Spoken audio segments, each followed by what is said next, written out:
Shalom. The times are changing, as Nobel Prize winner Bob Dylan noted already in the 1960s. We are living in turbulent and interesting times with a full-scale war in Europe since the Russian aggression in Ukraine.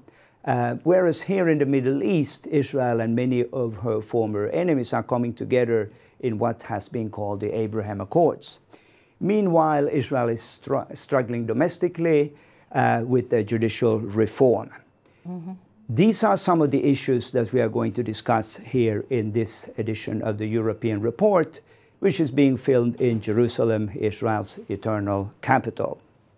With me in the studio, I have Fiamma Nirenstein, who is a former member of the Italian Parliament, an author of some 20 books, a journalist, and a senior fellow of the Jerusalem Center for Public Affairs. Welcome, Fiamma. Thank you very much, Tom. Nice to be here. Thank you very much. My name is Tomas, Sandell, and this is the European Report. Let us start with looking at what happened last night here in Jerusalem. Papua New Guinea opened its embassy in Jerusalem, being only the 5th nation to do so. At the moment, none of the European Union member states have done so, and that leads us to the question, why is this? And can we expect any EU member states to open an embassy soon? Fiamma?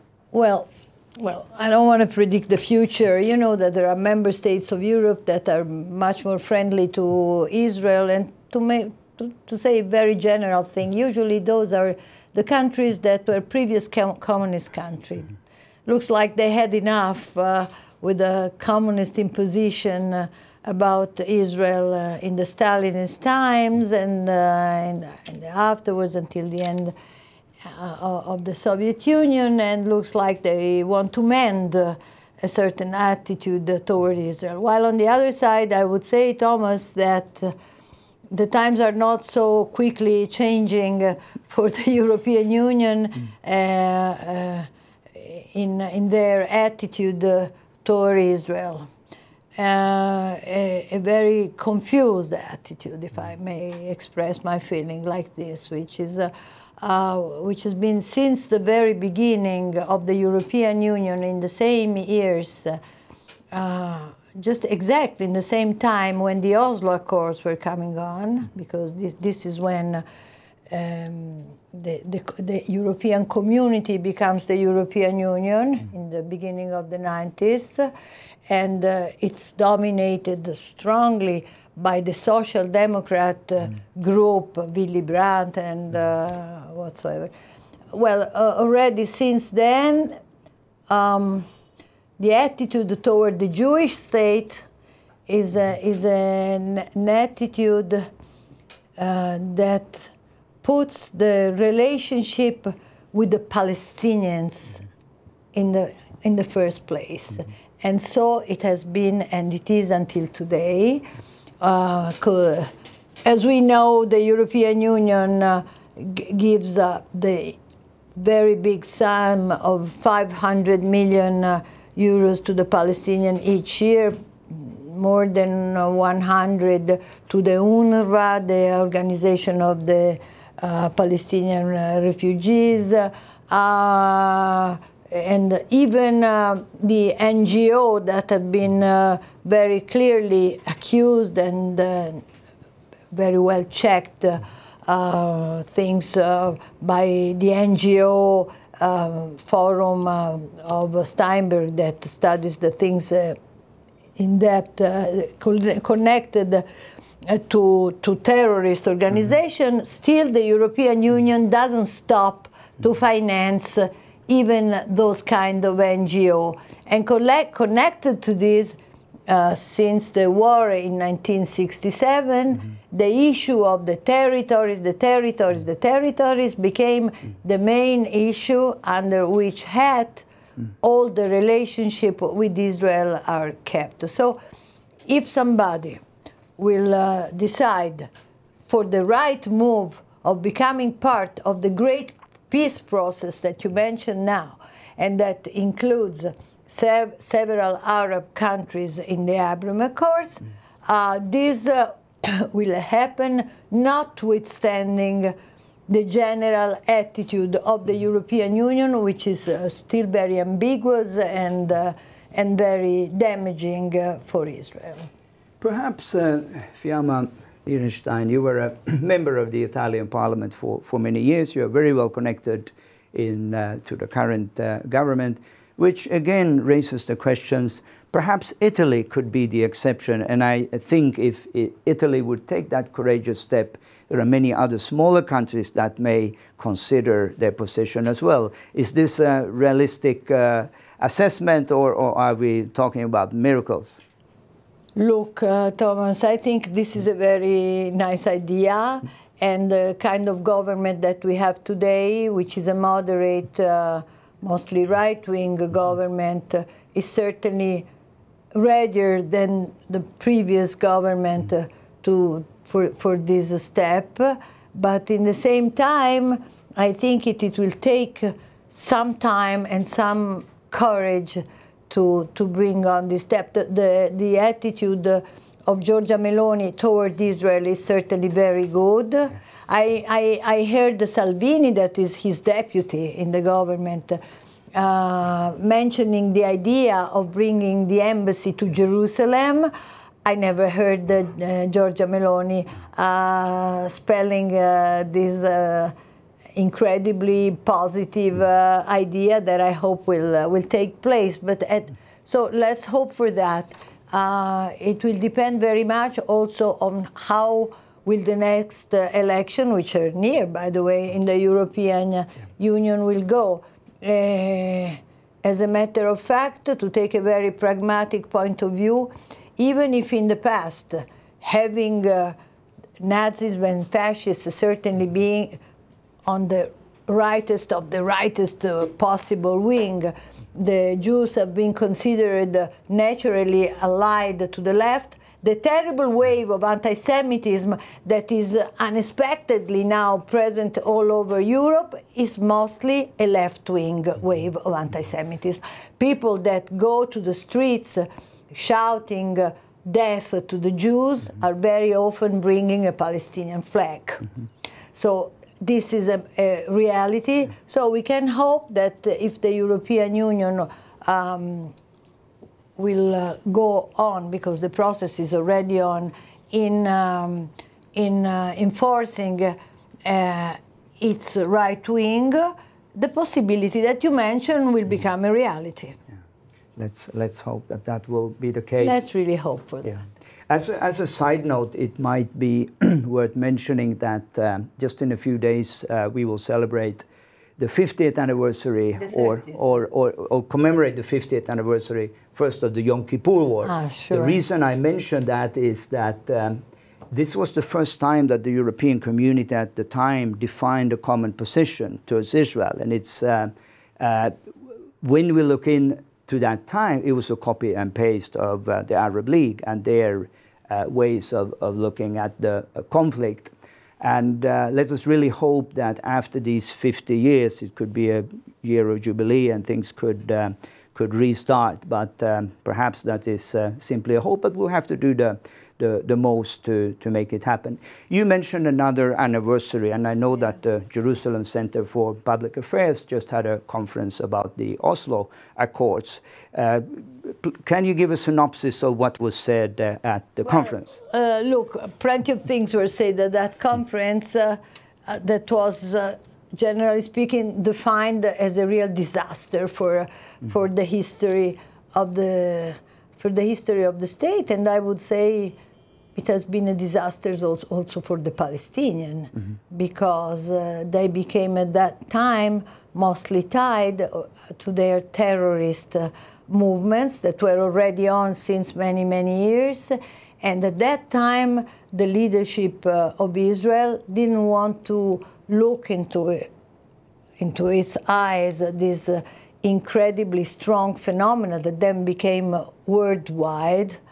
And because there had been at the time of the Oslo Agreement already plenty of terrible episodes of terrorism, but the left-wing leadership of that time, having the back also of all the world that was enchanted by the idea that the most difficult conflict in the world could be taken to a solution, simply believing that the question was land for peace, which was not, because a real peace is never land for peace. It is always peace for peace. You don't hear that impression very much anymore, land for peace, and I think for various reasons, as you mentioned. Absolutely.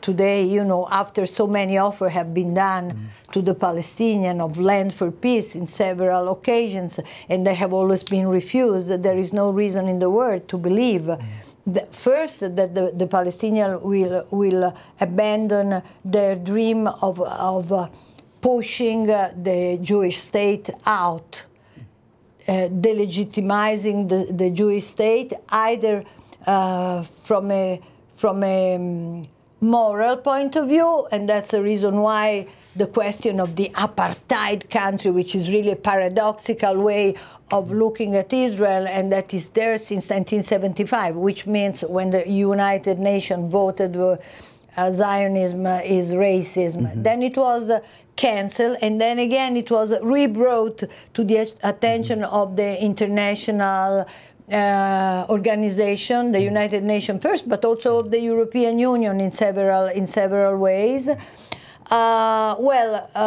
Since the Palestinians put there the question of the delegitimization of Israel through the idea of human rights, okay? So because the Israeli violates all the human rights, and they are killers of children, occupier of lands that they occupied without the legitimacy of the international law, because they live in a state that is not legitimate in the origins. It's colonialism and whatsoever. You just name it. They invented plenty of different ways to define the presence of the Jewish state here as an illegitimate and immoral state on one side, and on the other side kept fighting with the worst possible,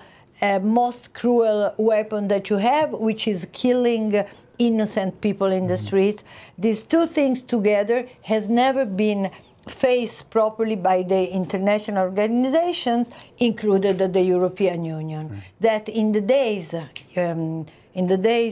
when the second Intifada was on, that Arafat organized on the need of the Accords, of the Oslo Accords, declared through Solana, that was at that time the president, their real astonishment and worried because the Sheikh Yassin had been killed. You know, that has been, there were 2,000 dead Jewish in the street, more or less. But the main issue was this at that time, and this keeps going like that. Yes.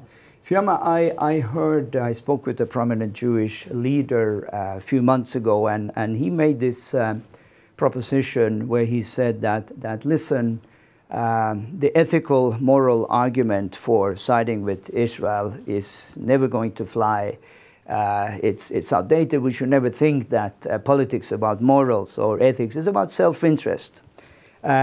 He was quite optimistic because this leads us to the geopolitical shifts. I mentioned the war in Europe, but also the opposite, the coming together in the Abraham Accords in the Middle East. The war in Europe, of course, raises the issue of energy, of security, of intelligence, areas where Israel, in so many ways, provides the solutions. Right. Would you agree with this way of looking at the current world in saying that this is a unique opportunity for Israel? Not that the Europeans or anyone else for that matter have had a moral reawakening, realizing that they need to stand with Israel, but simply that they cannot do without Israel. Listen, you have very optimistic friends, you know, because, and he also thinks that the rational will win on ideology, which is never true in history. Ideology has always the upper hand. It's a proof of this is that with all the interest that Europe has with Israel, the most evident is the one that you quoted, the issue of energy. Now Israel, you know, has this hub that can be formed with Cyprus, with Greece, with Egypt, with Italy, maybe also with Turkey. We don't know, but it's becoming more and more important. And still, look, Borrell goes to the plenary of the European Union and said, I have here today to discuss a question that had been put to me, and he justifies himself. He says, it's not me that created this title, and then he mentioned it. The deterioration of democracy in Israel and the consequence in the occupied territories. Now, what does he want to say? That Israel must be blamed, that he wants the European Union to blame Israel more and more. It's not enough to blame Israel because it has, and it's not true and it's not written in the Oslo Agreement, occupied territory. It's not true that is building, because it's not building, if not for miserable numbers in the territories, while the European Union is building a lot with the Palestinians. You want to know the numbers? They have built 5,533 illegal buildings in Area C, which is the one that the Oslo Agreement assigns to the Israeli, while the Israeli have built 406.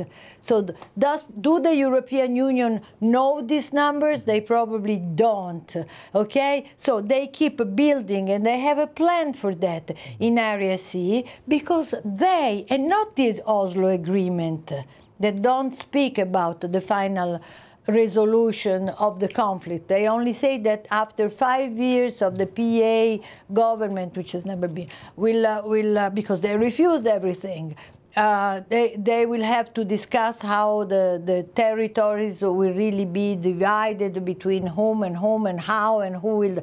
No, they have already decided everything. Area A, B, and C, and Jerusalem, East Jerusalem, belong to the Palestinians. And not only this, they have created guidelines, the European Union, for the products that can be bought and then sold in Europe in the supermarket in Europe, and labeling. You have to put a label when you have a product from these criminalized places, which they call the territories, the occupied territories. It's not written in the Oslo Accords. It's the European Union and afterwards the United Nations that at the beginning doesn't do it because of the two articles, the 242. And they don't define it in this way. It's just the creation that is the beginning of the delegitimization of Israel that I was describing before. Well, we have spoken about, and you mentioned the problems in Europe and how the European Union, the international community, is making life complicated and difficult for Israel. But again, there is the saying that one can be one's worst enemies. And obviously, looking at the situation in Israel right now, it's not pretty. It doesn't help us. It gives ammunition to the enemies of Israel. Of course, it's not for the EU to try to come in and say, well, you should do this and that. We have enough problems in Europe to take care of. But how do you look at this whole situation? Do you have an optimistic outlook here that we'll find a compromise soon and things will go back to normal? Or will this continue to provide ammunition for our enemies? Look, I will quote Borrell again, my favorite, you know, when he said,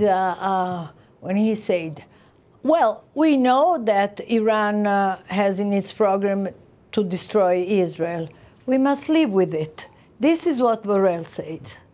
And this is the way the European Union behaves. It lives with it. He didn't say we approve it. They don't. They just live with it. I remember at the time of the cousin of the JCPOA, when Mogherini went to Tehran wearing the veil. I remember when the Iranian foreign minister came to Italy. He was invited in a wonderful ancient palace where there were statues, and the statues, as you know, are naked, okay? The statues were dressed for him because it was not only that they were not serving wine, because Muslims don't drink wine, I can understand that, you know, that's so, but they made the statues, the monuments, the ancient Roman fauni and ladies and the children wear clothes because they couldn't show. I mean, I just quoted this as an example of a cultural attitude.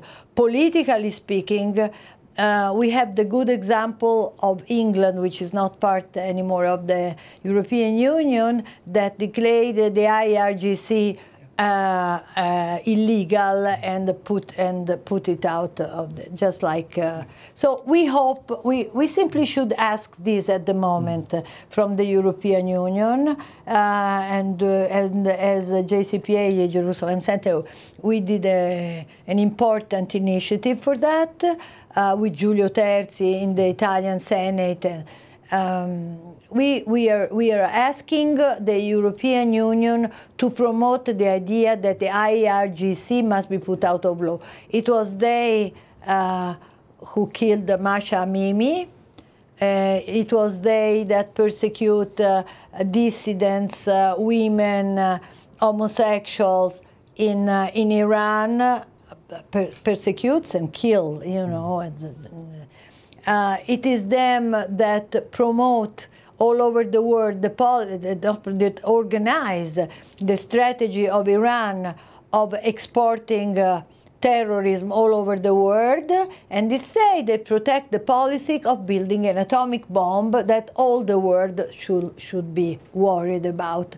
So I think that this is the main enemy at the moment, not only of Israel, but of the European Union. It's closer to the European states. It has already missiles, ballistic power, able to reach several European capitals. I think that they're aware of that. And again, there is no courage in facing this danger. I couldn't agree more, and I'm sure you are very much aware of what happens at the UN Human Rights Council, so-called Human Rights Council in Geneva, which recently appointed the Iranian ambassador to be the chair of the social forum, which will be dealing with how technology can promote human rights. And we know, of course, the opposite is true in Iran, but still with very little of protests in the international community. If we end on a positive note, hopefully, and we just have a few more minutes, looking at the Abraham Accords, because I think that's the strongest card that we have as friends of Israel now, to ask the Europeans, you want to be in the in the camp of peace or in the camp of conflict, and the answer should be obvious. Are you optimistic that the Abraham Accords momentum will continue? Who will be next to sign, and when will the European Union sign the Abraham Accords? Look, the Abraham Accords, as you just mentioned what you said before, are also a matter of strength and of international influence. I think that it's not so much about the Palestinian opposition to the Abraham Accords. By the way, I think that if the Saudi were in, the Saudi kingdom were in, maybe that also the Palestinian would put down a more reasonable attitude than the one that they, you know, that's something different. There is the very leadership of the Muslim world. All the Muslim where they pray turn to the Mecca, and that would really be the real recognition for Israel that Israel is part of the Middle East. Theoretically, religiously, and that the Jews belong. And this is very, very, very important, and I think that everybody should recognize it. Now, what do we need for this to pass? we need that the United States will be stronger than it is, you know, because this word, the Middle Eastern word, and whoever has been dealing with the issue as you have done, as I have done for so many years, knows that without strength there is no agreement. If one is weak in the Middle East, you cannot be weak. Israel must be very, very strong. The United States must be very, very strong. And then, when this is there, also peace will be very, very strong. So this is what I really hope. I couldn't agree more. And again, it's been a pleasure to meet up again and to hear your thoughts, which I read almost weekly in your syndicated columnist. I think it's carried by JNS, if I'm not mistaken. And I can just recommend for all the watchers to sign up to Fiamma Nirenstein's weekly columns. This has been the European Report, this time from the CBN studio in Jerusalem. We are looking forward to see you again next month, then back in the studio of the European Parliament in Brussels. Again, thank you, Fiamma Nirenstein. Thank you, Thomas. And see you next month.